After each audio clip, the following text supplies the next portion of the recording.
Hoy vamos a mirar el desarrollo de los sentidos ocultos. Aparte de los sentidos que nos enseñan desde la primaria, o sea, la visión, el oído, el olfato, el gusto y el tacto, existen tres sentidos internos.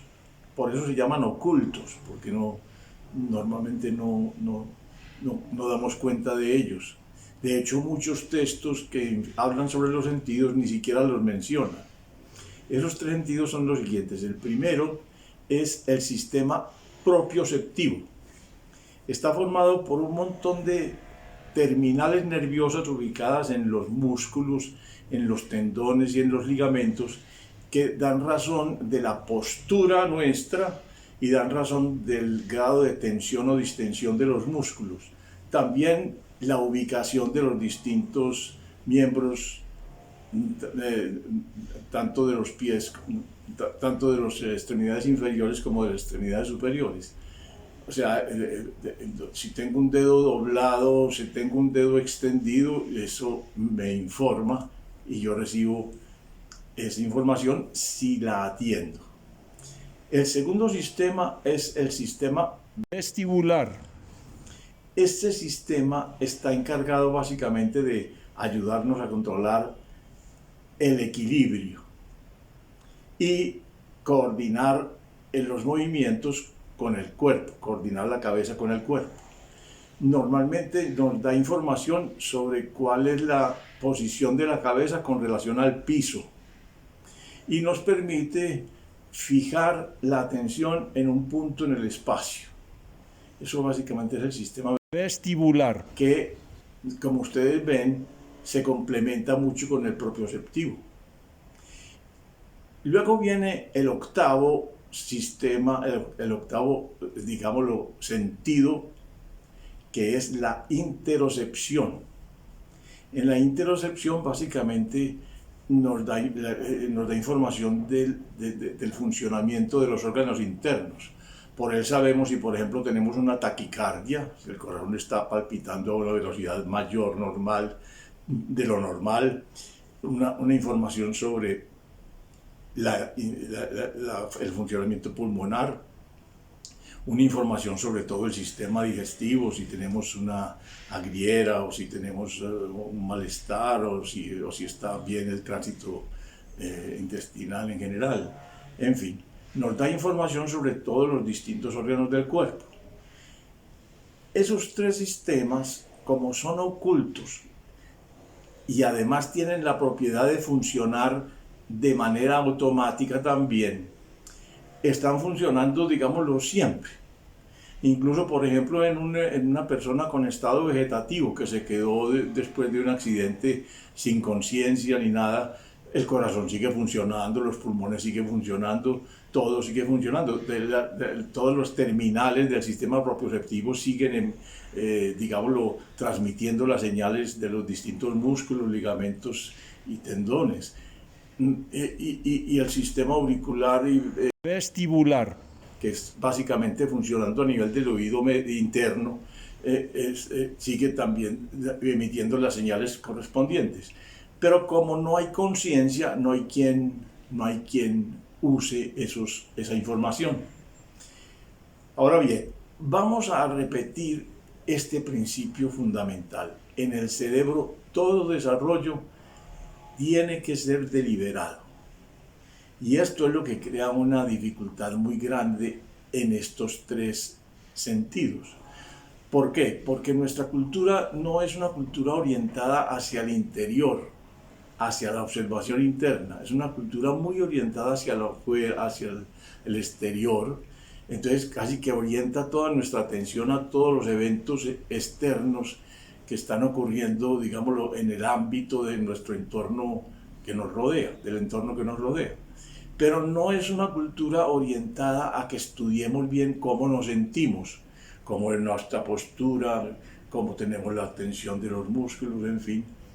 Y entonces, mientras nosotros no tengamos acceso a esa información interna, ¿qué podemos hacer? Nada, no podemos utilizarla en un movimiento deliberado para solucionar una situación. Por ejemplo, hay situaciones de estrés muy altas en las cuales, por ejemplo, una persona puede tener los músculos del trapecio supremamente tensionados. Vive la situación como una carga muy grande y pasa horas enteras sin darse cuenta de cuál es el grado de tensión que tienen esos músculos. Y después de pronto que llega a la casa, después de varias horas o tal vez de muchas horas de estarlo viviendo durante el día, de pronto hace una pequeña relajación y de pronto siente un dolor inmenso aquí y dice, uy, pero ¿cuántas horas han pasado?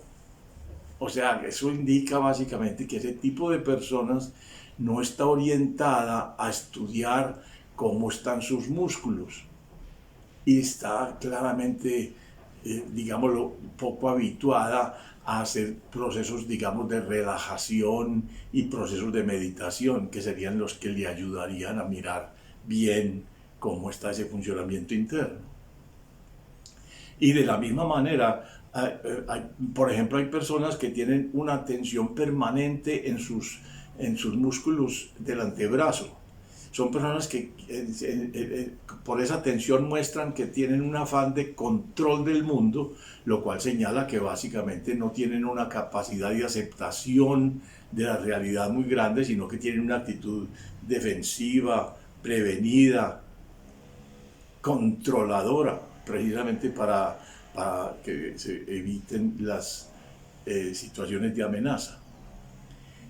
Igualmente, en el sistema interoceptivo. El sistema interoceptivo básicamente tiene dos sistemas. Uno que llamamos el sistema simpático, que está orientado a disponer nuestro organismo para la huida o para la agresión. Entonces, cuando el sistema simpático está activo, entonces el corazón está mucho más activo, toda la sangre se desplaza de los órganos internos hacia las extremidades superiores e inferiores para ayudarnos para facilitarnos la carrera o la pelea o el golpe. Entonces, toda la sangre emigra hacia las extremidades y se acelera el corazón, la transmisión sanguínea, precisamente porque se sale prácticamente de todos los órganos internos. Y tenemos por el otro lado el sistema parasimpático, que es el sistema que está activo cuando nosotros no estamos en situación de peligro. Es un sistema de reposo, de tranquilidad, de crecimiento. Formen la imagen siguiente. Una gacela, por ejemplo, cuando está comiendo, no está defendiéndose. O sea, está activo el sistema, todo el sistema, digámoslo, digestivo. Está lleno de sangre. Está en una actividad parasimpática. En nuestra vida moderna es muy importante distinguir esos dos funcionamientos. ¿Por qué? Porque en la vida moderna, que es tan compleja y que cada vez es más compleja y cada vez es más incierta, la incertidumbre de la vida moderna es muy alta. Entonces, favorece mucho el estrés, el estado de estrés en el organismo. Es decir, la actividad del sistema simpático. Si nosotros no advertimos digamos, los síntomas o los rasgos típicos del estrés y de la activación del sistema simpático, nosotros no podemos hacer nada, simplemente lo sufrimos, pero no podemos decir, ve, ese es el momento para yo más bien sentarme, respirar hondo, despacio, hacer una relajación profunda, lo más profunda que pueda, tomarme el tiempo quizá para hacer una buena meditación y sentir mi respiración y regular mi respiración de manera que en lugar de estar acelerada se vaya sedando, tranquilizando, disminuyendo su velocidad y aumentando incluso su profundidad. La inspiración más profunda, la expiración más lenta, en fin. Entonces observen que si la condición sine qua non para que podamos desarrollar esos sentidos ocultos es la conciencia de la información que ellos proveen. Si nosotros no tenemos esa información, no podemos hacer nada. Entonces, ¿qué se desprende de estas consideraciones? Que lo primero que tenemos que hacer en esta cultura es orientarnos sistemáticamente a estudiar la información interna.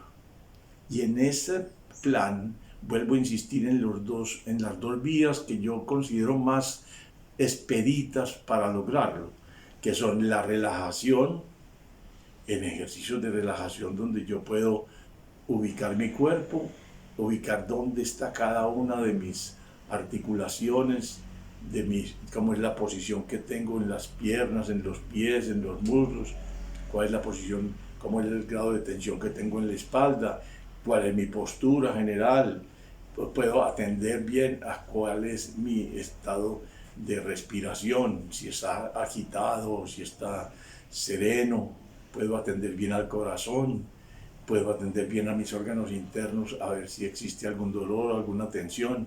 O sea, la relajación y la meditación son las dos vías necesarias para poder desarrollar una atención a ese tipo de estimulación interna, poder comparar los distintos estados, incluso porque esos estados están asociados a cosas mucho más importantes de significación, como las emociones.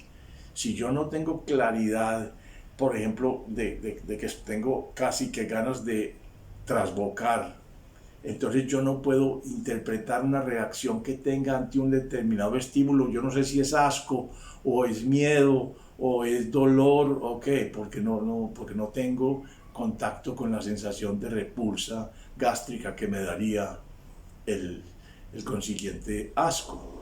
Entonces tiene que ver además con la identificación entonces de los sentimientos y emociones que tienen correlatos fisiológicos.